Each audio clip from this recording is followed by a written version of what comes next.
Right, guys, when was the first samurai battle recorded? Now, I'm doing this video in collaboration with Brian Cole, and I'm going to show you Brian's... I'm going to basically take his video, put it at the end of mine, and he's going to go through it, so stay for that. But the pinned comment below is his channel. Go over to it, subscribe. You've got to subscribe, go and see his stuff. So, and I will go into that in a minute, but let's just quickly talk about the battle, this first duel, if you like. So he's got, Brian's got this document, probably about 1,000 years old, I think 900 years old, I'm not quite sure. You'll go over to Brian's channel, basically, and go with that. And it talks about the first example of samurai combat. And this is a duel between two high-ranking samurai on horseback who start behind shields and then come out into the killing zone, and then start basically this ritualistic duel, which is where we possibly may get the later shouting out your name stuff from, but that's a different question. But let me quickly describe the duel for you. So basically they decide to have this arrow shooting like the Mongols duel, and they come out and they seem to do a few strange things first. They first of all come over and do some sort of warning shot or pass where they don't actually shoot each other, or they shoot to the side or away, but it's this weird warning shot pass. They turn round, if I've got that right from Brian's notes. Then basically they pass through again and just politely, I offer you another lance. Name the film if you can name the film. Yes, another lance. To the death. So be it. Name that film. Right, because it's one of my favourite films. So they've gone past, shot an arrow of some form, or shot an arrow and gone past. Come past, again, back to their own original sides, either saluting each other or just, you know, without anger.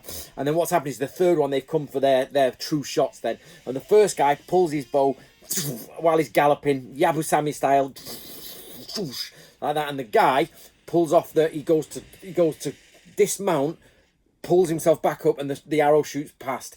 Now there's loads of stuff I've got yet to translate for you with the team about how to put a bow on while you're thinking, how to ride with the reins with both hands done. There's loads of samurai skills that we don't really engage with. Yabusame, the fast galloping stuff, is probably the closest you're going to get to this. But anyway, so the next guy, so the guy who's just dodged it and come back up onto his horse, he shoots at they pass again, he shoots the other guy, and basically he twists in his salad and it sticks into his armor, but he knows the armor can take it like that, and he goes, and then they go to each other.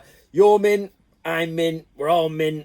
Let's call this quits and go home, because we've not really got any sort of like big feud between our families. It was just a misunderstanding or some people being pillocks. Are we all right, lad? Bro, they clash fists and off they go. Basically is what happens. But this is really important. It gives us one of the earliest descriptions of a duel. And people have, what this brings about is a problem.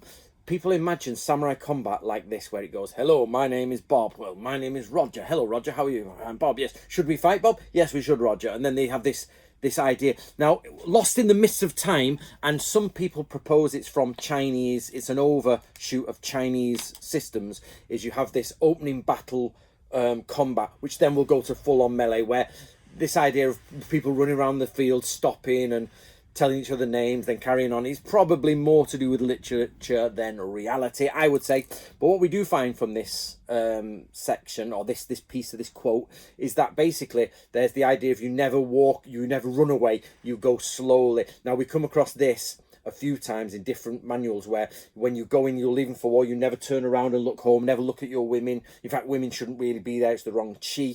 You don't look, you don't race off. There's also something called the coward's turn and the bravery turn, against, you know, whichever way the arrow would go into the armor and things like that. So there's lots of ritualistic elements, but still you need high skill. So people think of samurai not quite as cool as they should be thinking of them. Think Mongols. You want to think Mongol archer riding up on his stirrups, behind him, bowstringer's gone, restring, again, out it comes, bang, pulling off and coming up, twisting. All this type of stuff is going on a samurai horse, yeah, that type of stuff. But what I'm going to do now, I'm going to hand you over to Brian, who's going to explain that story, what I've just said, but in full. Now, Brian's style is to take it slow and build it up until you get there, and he'll show you some of the Japanese. So I know in the world of YouTube nowadays, we all want quick fire, bang, like that. So take your time, to just listen to Brian. He's a really, really nice man. He's clearly got excellent Japanese and he's doing some great research, and I hope to be working with Brian many times in the future. And he's kindly sending me this stuff, and I'm recording it as the earliest of, you know, battle techniques and battle things. I've worked with him once before, so let's do it again. So without further ado, here is Brian. Click the pin link and go and subscribe to his channel. You are missing so much by not subscribing, said Kitchener. Right, the Book of Bushido, out on Audible, guys. Spend an Audible credit on it. Let's say hello to Brian. Once upon a time, imawa mukashi, there was in the eastern provinces 2 mighty warriors. The first was named Minamoto no Atsuru, and the second was named Taira no Yoshifumi.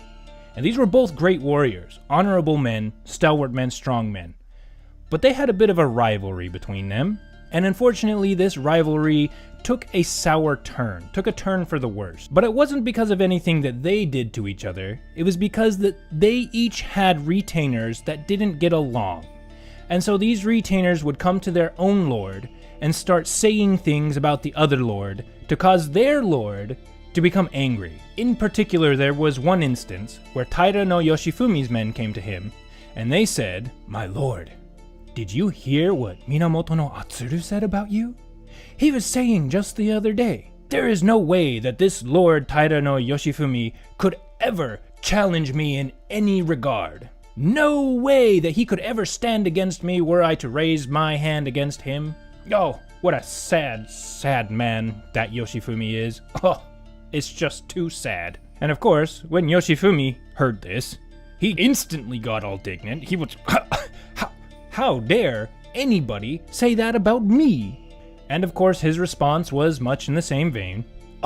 That Lord Minamoto no Atsuru, how dare he? I cannot let him get away with besmirching my good name like that. And besides, we all know the extent of his arm and of his mind, which is to say that he basically was calling him stupid here. This is the funny thing about it's ancient Japan, so they can't just insult each other directly. No, we've got to beat around the bush, and we've got to still have all of the polite words and all of the honorifics and stuff, because heaven forbid we just like straight up call somebody a dum-dum in ancient Japanese. But if that is seriously what he thinks, then why don't we just set up a time and a place? Why don't we just go out to a proper battlefield and have it out, and there we can find out who is truly the superior warrior.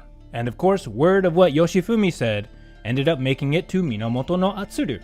And now the thing is that both of these men were actually fairly intelligent, bright men. They weren't stupid, and they were fairly magnanimous too. But the thing about warriors and very, very hyper-masculine men is they tend to have a little bit of an ego. And especially when another warrior insults another warrior's good name, well, they just can't let that stand. Like if you think about how some really stalwart masculine men go on and on about respect. I've got to be respected, you got to respect me. This is basically that just 1,000 years ago and in Japan. So, because of that, Minamoto no Atsuru was more than happy to accept this challenge. And he told his men to go tell Yoshifumi that, you know what? Let's do meet out in some big battlefield. Let's set a date and a time, and we will go meet on the field of battle. And there we will see who is the real warrior. And that's exactly what they did. They agreed on a time and a place, and then they both began preparing for war. Because the funny thing about this is at the time, it was very common for different warriors, or I guess warlords in a sense, to measure their capabilities as warriors not with just their individual fighting skills, but how they could engage in full-on battles. Like this is one thing you actually might learn from watching Anthony Cummins' videos, is that to be a great warrior was less about can you fight hand-to-hand individually, but more about can you engage in battle tactics? Can you field an army in such a way that you overcome your enemy's army? That was the mark of a great warrior. Although it did help to have actual hand-to-hand, moment-to-moment battle skills, that was important too, but what was more important was having army skills, was having battlefield tactics and things like that. And so of course, the promised day eventually came, and each of these men gathered their armies together, they roused their men to battle, and they went to this field and they met. And around 10 a.m., the hour of the snake, they began to line up on either side of this field. Each army had between 500 and 600 men or so, and all of the men in these armies were willing to die in the name of their lords. They did not care if they survived this battle. No, they were going to prove that they too were stalwart, brave warriors, worthy of being the servants of such mighty men. And when these armies got about 100 yards or so, 100 meters or so away from each other, they set up what are called tate. Now, tate is the Japanese word for shield, because that's kind of what these were. These are huge planks that you would plant into the ground for protection. But the thing about these tate is they weren't something that you carried in your hand when you went to fight. You set them up so you could stand behind them or crouch behind them while you shot arrows at your opponent from a relatively safe position. Even though they actually evolved from hand shields, but because the samurai tended to fight with bow and arrow, they forewent the handheld shields and instead opted for these ones that you could stick in the ground that were almost like portable cover. But so each army set up their tate, set up their shields, and then as per the rules of engagement, each side sent a small party to go meet in the middle so they could exchange official battle notifications, that they could exchange official letters of war. Because this is ancient Japan, and even when we're killing each other, we still have to do it with propriety and honor because, that's just how we roll. However, the thing about exchanging these letters of war, these letters of the beginning of war, is that the messengers who did this, as soon as they started returning back, it was custom that was when you would start firing arrows at each other. And so, it was a sign of bravery that the men who went out and exchanged letters, when they were coming back, that they should come back not at a full sprint, but walking. That they should move slowly and they should move without ever looking behind them, because that was a sign that you were confident and you were not afraid of enemy arrow fire. But the men eventually made it back to their respective sides, and just as everybody was getting ready to actually engage in fighting for the first arrows to start flying, suddenly a message from Yoshifumi's side arrived at Atsuru's side. And the message went something like this: "My lord, having our armies fight against each other is actually a bit of a bore. I'm thinking that instead, you and I alone meet on the field of battle to test our capabilities against each other. And we will strive against each other without having our armies meet and sparing the lives of our men. What say you to this proposal, sir?" And upon hearing this, Minamoto no Atsuru was actually overjoyed, and he sent a reply back saying, "I too am of the exact same mind as you, my lord." And then, sending that message off to Yoshifumi's side, he mounted a strong, swift horse, he took up a bow, and he took up an arrow, and he marched just outside his own side's shields. So he was now in the area of fire. He was now in danger, but he stood there valiantly and waited. And when Yoshifumi heard this, he too was now overjoyed because this is what he wanted to do. And so he turned to his men and he said, "I will go out there alone. None of you are to help me. Only watch. And if I happen to fall, you are to give me a proper funeral, and that's it. Do not interfere in this fight." And then Yoshifumi too mounted a horse, took up a bow and arrow, and he stepped beyond his shields. And for a moment, both men just stood on opposite ends of the battlefield, staring each other down, and they readied their bows, and they readied their arrows, and then they took off at each other.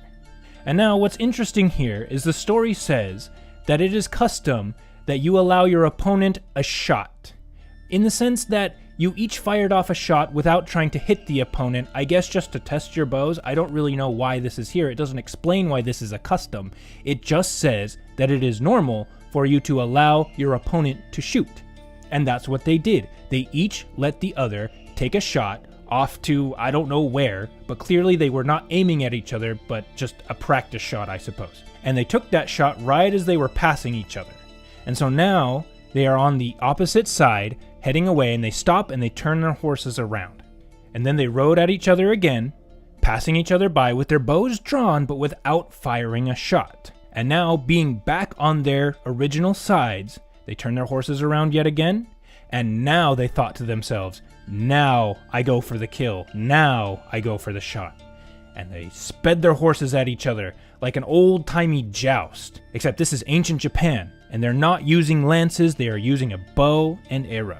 And so they each readied their bows. And Yoshifumi took aim right in the center of Atsuru, and he released as soon as he felt he had the shot. But Atsuru was no novice when it came to these kinds of things. And he twisted himself in his saddle, and he pulled off a riding trick that made it look like he was just about to fall from his horse. However, it was a technique, and the arrow missed his center, but it did actually still hit him, right next to where he had his sword slung, somewhere near his thigh. However, he managed to dodge the arrow hitting any vital parts of his body. It just hit his arrow ineffectively and just fell to the ground. But with that being done, Atsuru then righted himself back up in his saddle, and he took his shot right at the center of Yoshifumi. And the same thing happened, except Yoshifumi pulled out a different riding stunt and managed to twist in his saddle in such a way that the arrow missed his vital sections, but it still managed to hit him right in the lower back, again striking the armor and doing almost no damage. And so they continued galloping past each other, and when they got to the edge of the field, they again turned their horses around, and they came back to meet. And right as they were passing, Yoshifumi called out to Atsuru, and he told him, "Good sir, both of our arrows did not miss their mark, but in fact struck directly where they were supposed to. And because of this, we have now seen each other's capabilities as warriors, and neither of us are found lacking. And also considering the fact that neither of us have a family feud that reaches back generations, what say we put an end to this silly little contest of ours? It would be too much of a shame for us to end up killing each other, as we are both worthy warriors." And Minamoto no Atsuru, as soon as he heard this, he said, "You know, my good lord, you do have a point, and in fact I am of a similar mind. Let us both pull back our armies and go home."